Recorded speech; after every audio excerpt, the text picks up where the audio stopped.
There was a real sense that they were under attack. Even as it developed, it still seemed unbelievable. This was an attack of absolute monumental proportions. This had transferred from glossy propaganda videos to the streets of Paris. The Bataclan became the real symbol of these attacks. There was 1,500 people inside that building. This attack was the peak of Islamic State's capabilities. The largest attack on the country since World War II. We were trapped. There was no way out of there. What happened that night will never be forgotten.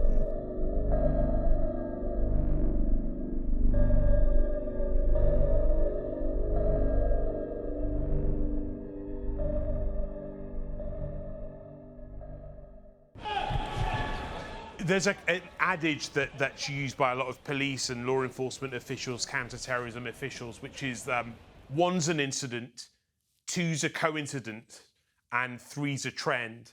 And really, when we heard about that third location, that it became clear to us what was happening.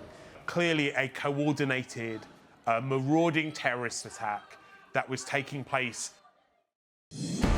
A major breaking story in Paris tonight. Reports of explosions and shootings. It's a shocking and confusing picture. Police say there could be at least 18 dead. It's believed the gunmen are still on the loose and grenades might have been used. I was actually sitting inside the newsroom at ITV News, and there was disbelief as the information came in because, you know, there were heightened security fears at that time. I was walking home via Waterloo Station. I just stopped to have a drink when I saw something flash up on my phone about a possible explosion at the Stade de France. First one, then a second suicide bomber blows himself up outside the ground. The players play on, seemingly unaware, though the authorities know full well what is happening and move swiftly to evacuate President Hollande from the stadium. I've just been watching people in Paris standing on the turf at the Stade de France. Obviously, they now know about it. They're hugging one another in disbelief, in horror. I remember seeing the reports of the first explosion at the Stade de France, and then they were quickly followed by report after report of other explosions. In separate shootings at two Paris restaurants, another 29 had died, shot as they ate or gunned down as they fled. I was in the restaurant that was shot at, and the restaurant was full of people. Then all of a sudden we heard loud gunshots and everybody hit the floor. We heard numerous gunshots, I would say somewhere in the region of 20 to 30, and we lay on the floor waiting to see whether or not the gunman would come back or had left. As the attacks were unfolding, and there was real terror in whichever part of the city people were, and there was a sense that they needed to get in, get off the streets and find safety. But for many who were just out on a Friday night, the thought of safety was, say, in a restaurant or a cafe, and of course they were the places that were being targeted. They've got gunmen running around Paris. We don't really know how many at the moment, but I haven't heard on any of the reports or any of the news wires that I've been monitoring of any of these gunmen being either killed or captured. So you have to assume that they are still on the loose and armed with automatic weapons, therefore incredibly dangerous. Even as it developed, it still seemed unbelievable that we were watching the sort of classic marauding, multiple location terrorist attack that ISIS had been encouraging so hard for months, for years inside Europe. Then the reports started to come that gunmen had gone inside one of the nightclubs, and that was the moment that I think I realised, we as a news organisation realised, and I think probably this country and France, as well as the wider world, suddenly realised that this was an attack of absolute monumental proportions.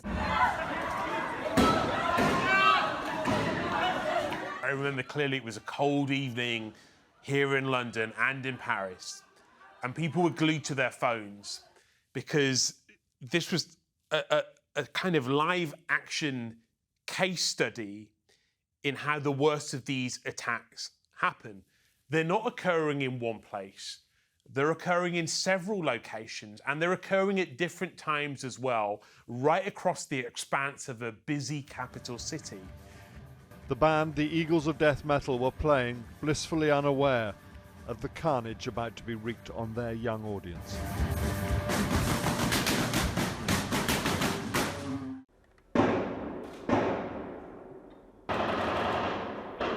Music in the Bataclan nightclub had long stopped. Instead, the soundtrack to a Friday night in Paris had become the murderous gunfire of 7 heavily armed psychopaths.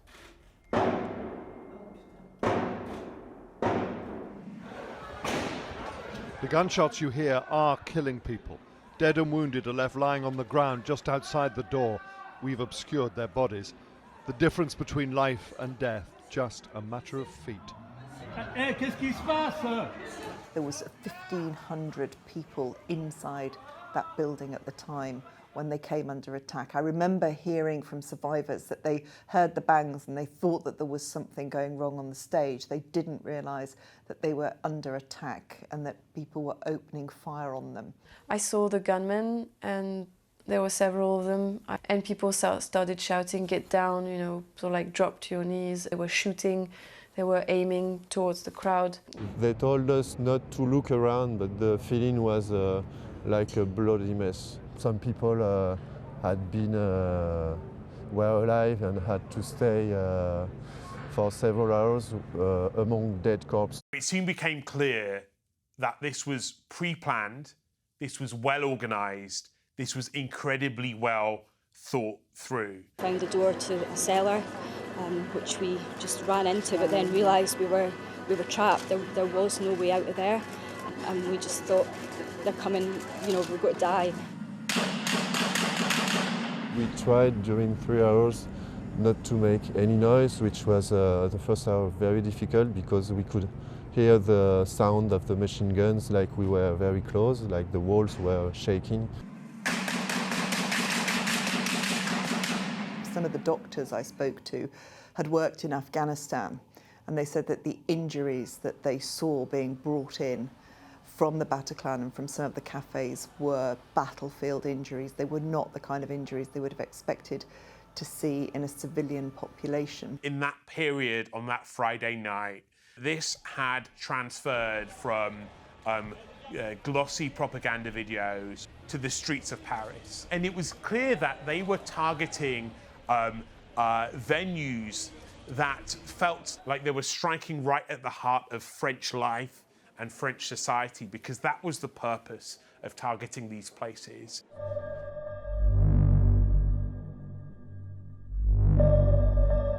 It was a really crisp morning in Paris, the morning afterwards, and as the sun started to rise, you could see the beautiful orange leaves of the trees around the Bataclan.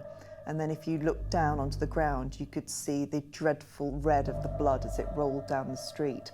The barely worn, discarded boots, the soles so clean, their first outing may have been their last. The bloodied clothes put on for a Friday night out. The feeling in Paris was very much that the country was under attack, that their very essence of being was being targeted, that they were at war, and there was a fury, a hatred, and a very, very deep fear.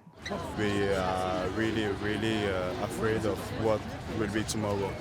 When we will be up tomorrow, we have to be united, and we are scared to be divided. So we are all here today because we want to be united. We have to get used to it. We live in a state of war, but a special kind of war with invisible enemies living among us and striking whenever they want. The life will change. It's true, and we won't forget what happened, but we have to go on and to fight. Will Paris be the same again? It will have to be the same, I think. It needs to be the same. It will. No doubt. Because we still have to live, we still have to be outside, we still have to be on terrace of cafe, we have to drink champagne, to have fun. This is our way of being. We now know that the 129 people who died in Friday night's attacks were made up of 19 different nationalities. More of the names and faces were made public today. Among those remembered, 35-year-old Nick Alexander from Colchester. He was the merchandising manager for the band at the Bataclan and on a European tour. Today his cousin told how the family first heard of the attack through social media. We're all completely torn by what's happened, but my overriding feeling whenever I see the messages to him, the tributes from all around the world, is just, it's a huge sense of pride.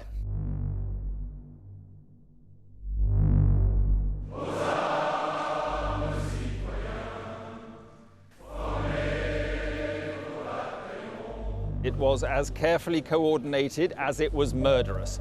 Deadly attacks by 7 terrorists at several locations right across this city.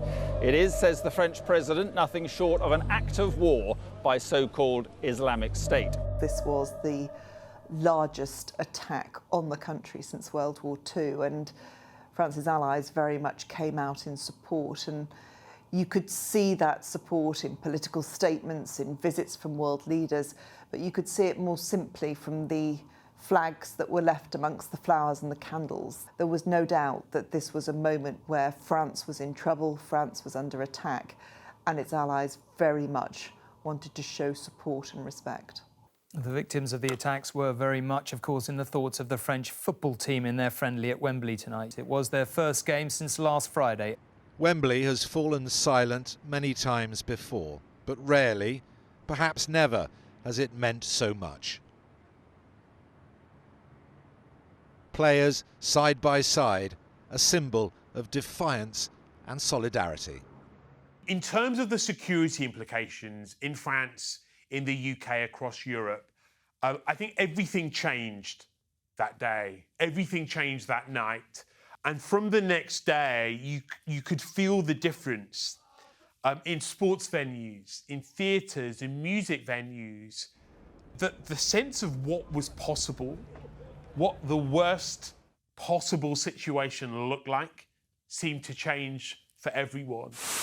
These are just some of the 10 French bombers launched this evening in the largest French airstrikes on the ISIS stronghold of Raqqa, targeting what are described as recruitment and command centres and an arms depot. US security officials say they're cooperating closely with the French on their campaign.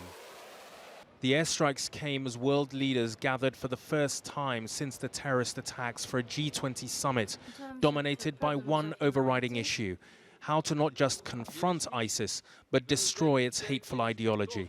They began the summit with a minute's silence.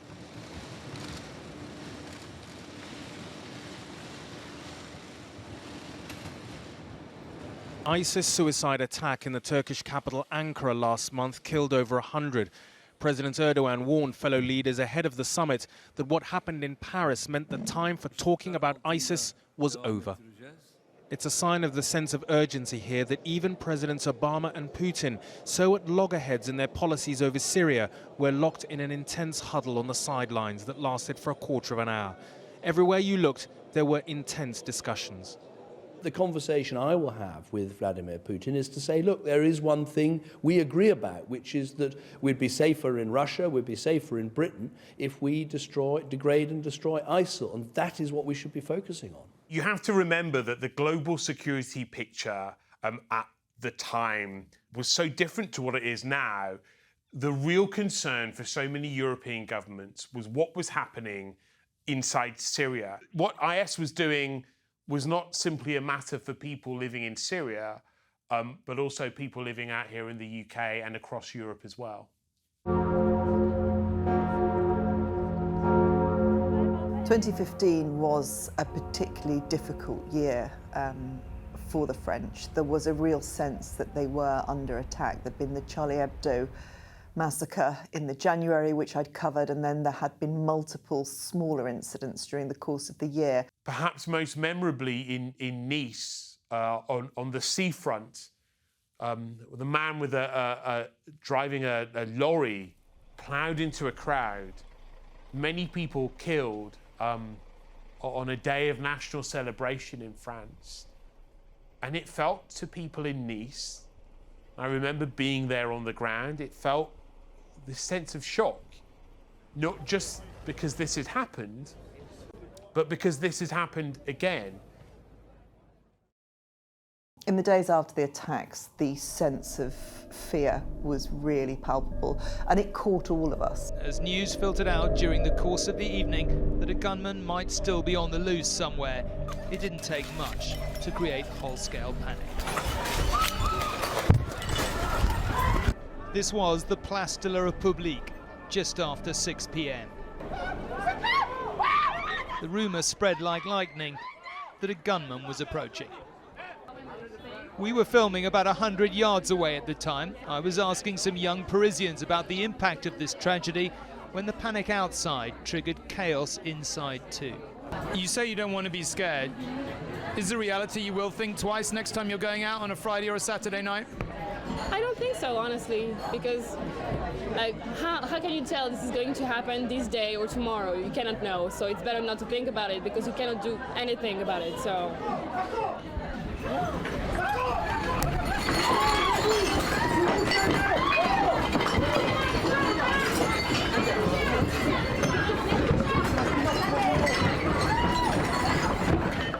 Of course, nobody knew what was happening, but most assumed the worst. This woman with her dog was 90 and could not easily move.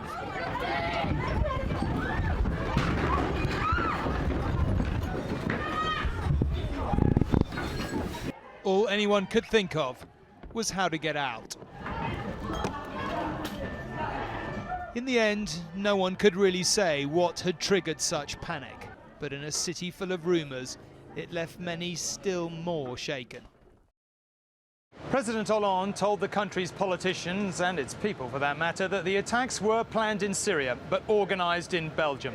The investigation unfolded quickly, and of course there was huge political pressure on all the law enforcement and intelligence agencies in France to try to deliver to the French public, which had been so stunned by what happened, answers and explanations. Most of the suspects died in the attack as part of their martyrdom mission. Some of the suspects were killed subsequently in police shootouts. There were these dramatic raids which were happening all over the city of Paris.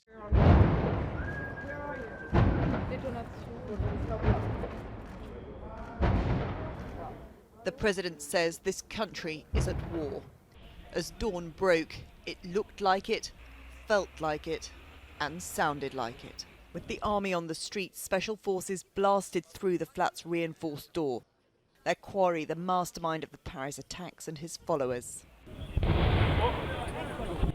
Amid sounds more familiar with a battlefield than a Parisian suburb, a woman inside the flat detonated her suicide vest. Another man was shot dead and 2 others injured. Given that so many of the organisers were killed, many of them will have taken the secrets of that planning process, that gruesome process that preceded those November 2015 attacks, to their grave. Only one of the plotters, the planners, the attackers survived. Salah Abdeslam, who was Belgian-born.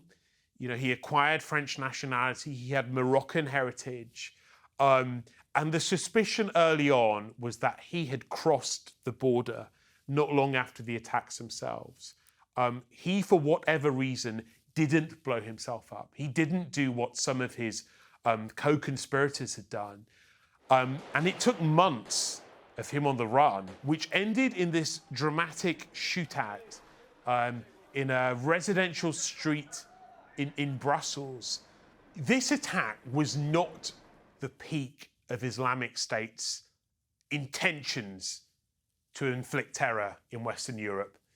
But I think it was the peak of its capabilities, because in itself, the attack forced a lot of law enforcement agencies to do more. You know, in countries where there were questions about funding for intelligence agencies to fund their counter-terrorism operations in terms of international terrorism, well, those arguments about money in many countries seem to fade away. I think it would be wrong to say that what happened on that night defines Paris, that it really haunts the city. But for sure, what happened that night will never be forgotten. Paris has recovered its spirit. You know, you wouldn't even realise in many of those areas what happened there. But the shadow of the Bataclan, the shadow of the attacks on the cafes, the shadow of the attacks on the Stade de France will never leave, but they will never be allowed to define French society.